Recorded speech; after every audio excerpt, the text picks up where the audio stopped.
வணக்கம். என் பெயர் லூனா லசின். நான் 4ஆம் வகுப்பு A பிரிவில் படிக்கின்றேன். நான் பாரதியார் புதுமை பெண் என்ற தலைப்பை கொண்டு பேச போகின்றேன்.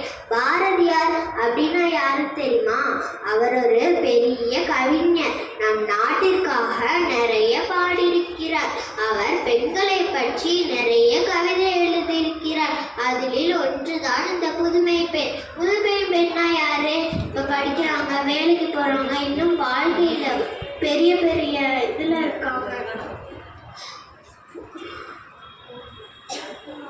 காலத்தில் அப்படி இல்லை. பெண்கள் யாரும் வெளியே வரமாட்டார்கள். அப்ப பாரதி சொன்னார், ஆண்களும் பெண்களும் சமம்தான். பெண்களும் படிக்க போகணும், வேலைக்கு போகணும், அவர்களும் வாழ்க்கையில முன்னேறணும்னு சொன்னார். பாரதியார் புதுமை பெண்ணை ஒரு தேவதையா பார்த்தார். ஏன்னா நம் சமுதாயத்தை காப்பாற்றுவார் என்று நம்பினார். இப்ப இருக்கிற பெண்கள் பாருங்க, டாக்டரா இருக்காங்க, இன்ஜினியரா இருக்காங்க, போலீஸா இருக்காங்க, இன்னும் பெரிய பெரிய வேலையில இருக்காங்க.